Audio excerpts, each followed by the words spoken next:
안녕하세요. LA의 비트쇼입니다. 드디어 제미나이의 윙클보스가 DCG에 대한 폭로를 시작합니다. 이렇게 캐머런 윙클보스가 트위터에다가 편지를 탁 올리고 맹공격을 퍼붓고 있습니다. 자세한 내용을 한번 살펴보도록 하겠습니다. 이렇게 오픈 레터 to the Board of Digital Currency Group. 그런데 영어로 돼 있으니까 머리가 갑자기 아파옵니다. 그래서 제가 이걸 한국어로 번역을 짜잔 했습니다. 이렇게 구글 번역기로 돌렸는데 번역이 너무 이상해서 제가 다시 고쳤는데 짧게 요약을 해봤습니다. 디지털 커런시 그룹 이사회에 보내는 공개 서한. 제미니와 34만 명 이상의 언 사용자가 제네시스 글로벌 캐피탈 그리고 그 모회사인 디지털 커런시 그룹 DCG 설립자이자 CEO인 베리 실버트에게 사기를 당했습니다. 사기를 당했다. 이거 굉장히 강한 말입니다. 이거 함부로 쓸 수 없는 그런 말, 사기를 당했다. 계속해서 이들은 제네시스의 지급 능력과 재정적 건전성에 대해 제미니 언 사용자, 기타 대출 기관 및 일반 대중을 속였습니다. 속였다? 그들은 3에로 캐피탈의 붕괴로 인해 제네시스가 입은 막대한 손실을 DCG가 흡수했다고 믿도록 대출 기관을 오도하고 대출 기관이 제네시스에 대해 대출하도록 유도하기 위해 그렇게 했습니다. 그러니까 제네시스가 어마어마한 손실을 입었는데 그걸 DCG가 흡수를 해서 아무렇지 않게 이제는 괜찮다 이런 느낌을 줘서 다른 대출을 하는 그런 기관들이 문제없이 빌려갈 수 있도록 영업 정지 안 하게 아무 문제 없다 우리 표면적으로는 괜찮은 것처럼 속여서 영업을 계속하면서 돈을 벌려고 했다. 포장하려고 했다. 이렇게 거짓말을 함으로써 그들은 자신들이 만든 구멍에서 빠져나올 시간을 벌기를 바랬습니다. 사건 요약. 제네시스는 헤지펀드인 3AC에 23억 6천만 달러의 자산을 빌려주었다. 그리고 나서 3AC가 붕괴를 합니다. 그럼 어떻게 되죠? 그동안 3AC가 맡겨놓은 담보를 청산하면 되겠죠?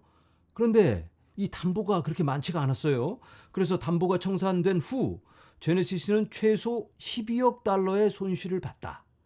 담보를 청산하면 원래 손실을 안 보고 이걸 손실을 막아야 되는 건데 너무 저담보로 대출을 해줬죠.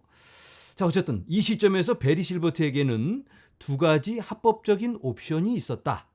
첫 번째, 파산을 통해서 재구성. 지금 현재 보이저라든가 셀시우스처럼 FTX처럼 챕터 11을 통해서 시간을 벌어놓고 재구성을 한다. 그렇게 할 수도 있었다. 그리고 12억 달러의 구멍을 메우기, 다른 데서 돈을 끌어와서 메울 수도 있었다. 이 두 가지 옵션이 있었는데 하지만 그는 둘 다 하지 않았다.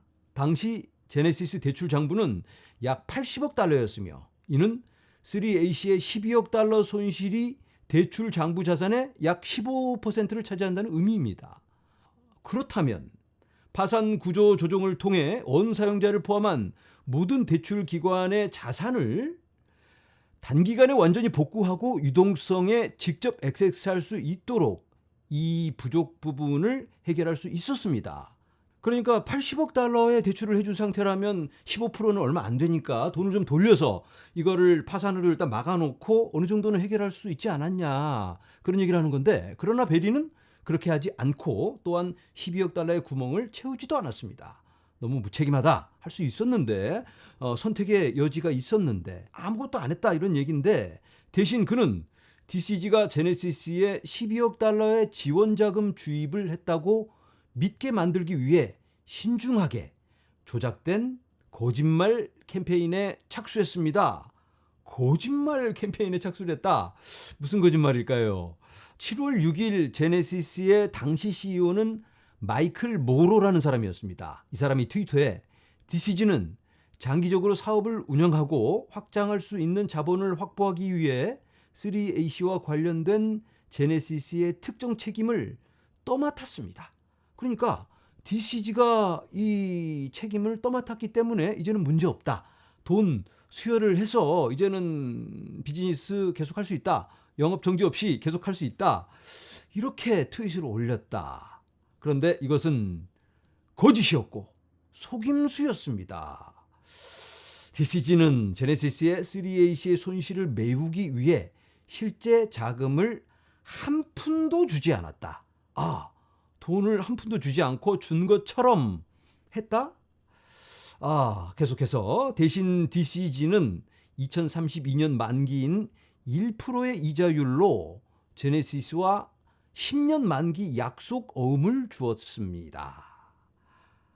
직접 돈을 준 건 아니고 약속 어음을 줬는데 이게 10년 만기 약속 어음입니다.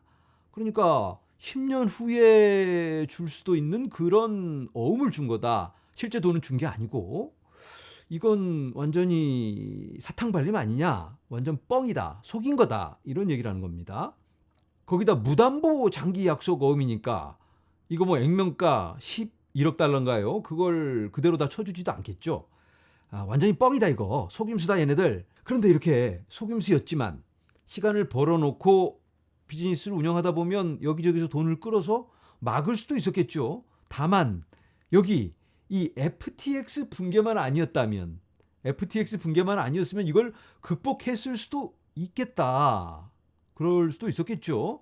FTX의 결정타를 맞고 나니까 그 다음은 일어설 여력이 없게 되지 않았나, 이렇게 상황 판단을 하고 있습니다. 그렇다면 어떻게 이런 상황까지 오게 됐을까? 일단은 탐욕이다. 탐욕.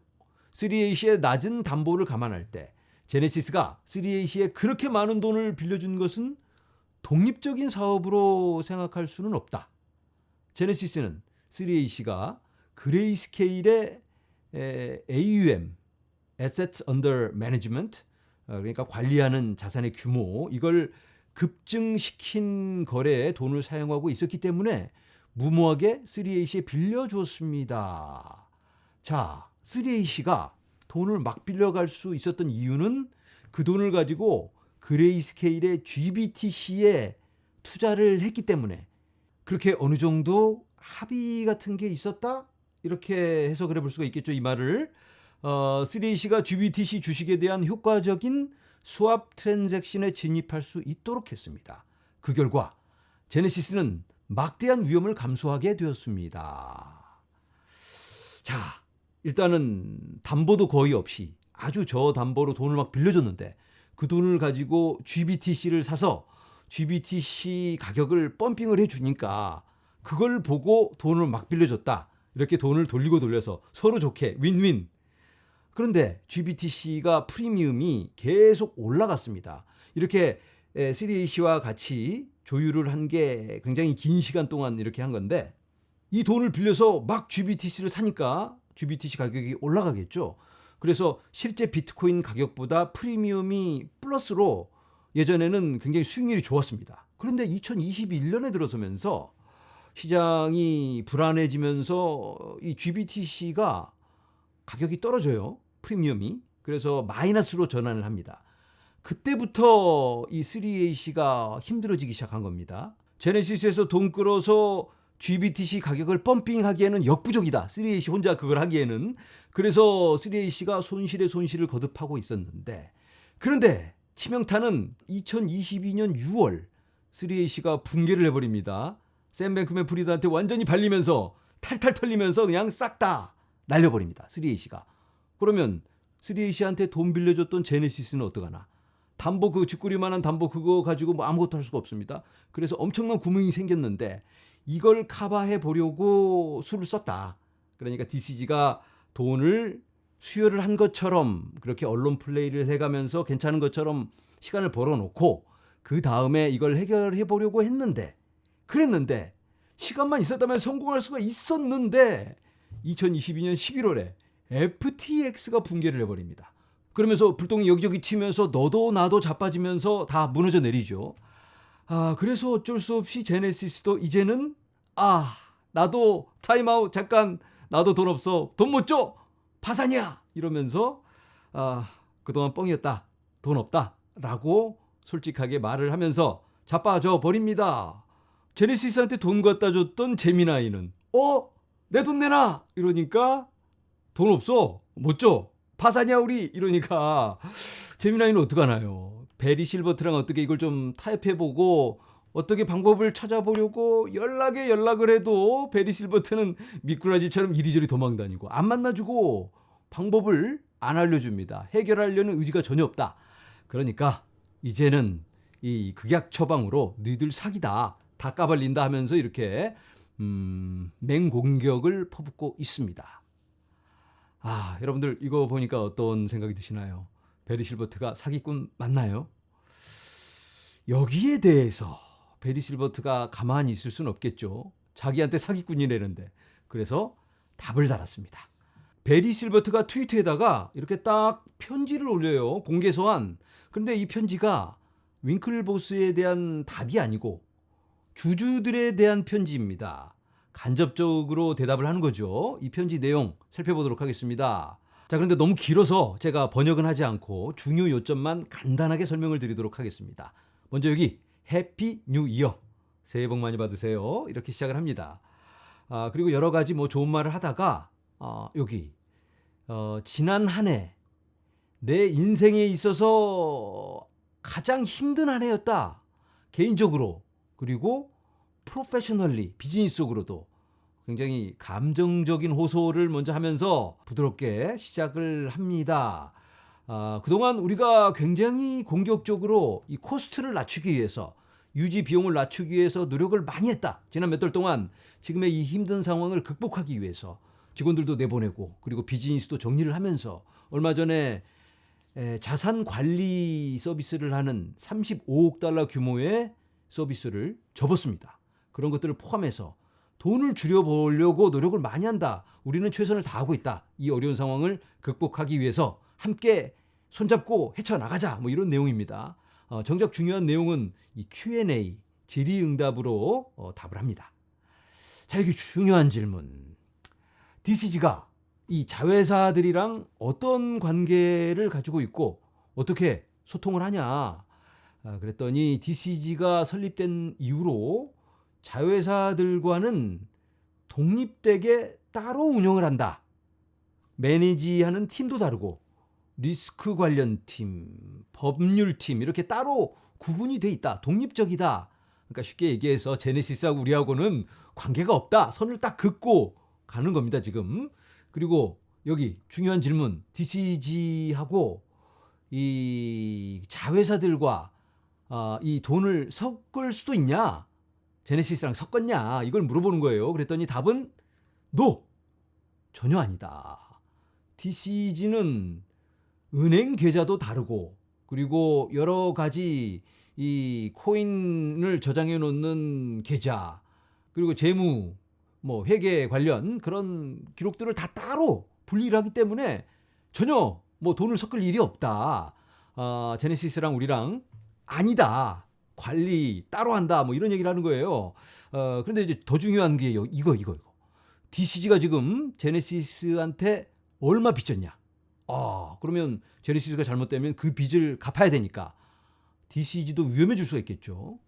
여기 나오는데 DCG가 현재 빚지고 있는 게 제네시스한테 4억 4,700만 달러 정도 US 달러로, 그리고 4,550개의 비트코인, 이건 뭐 얼마 안 되죠. 이걸 상환해야 되는 만기일이 5월 2023년, 얼마 안 남았습니다. 그런데 이 금액이 너무너무 큰 건 아니니까 충분히 해결할 수 있는 걸로 보이고, 그리고 DCG가 제네시스에게서 빌린 돈을 한 번도 미스한 적이 없다. 이자 갚는 페이먼트를 미스한 적이 없다. 그래서 밀린 돈이 전혀 없다. 아무 문제 없다. 그리고 DCG가 제네시스한테서 빌렸다는 US 달러, 그걸로 뭐 했냐? 그러니까 DCG 주식을 사들였다. 저가 기회가 있어서 사들였다. 이렇게 답을 했고, FTX하고는 어떤 관계냐? DCG가 FTX에 25만 달러 투자했다. 예전에 2021년에. 뭐 이건 얼마 안 되는 거죠. 그리고 다른 관계는 전혀 없고 알라메다하고도 아무 관계 없다. 이런 얘기를 했고, 정작 중요한 게 이겁니다. 11억 달러 규모의 약소금.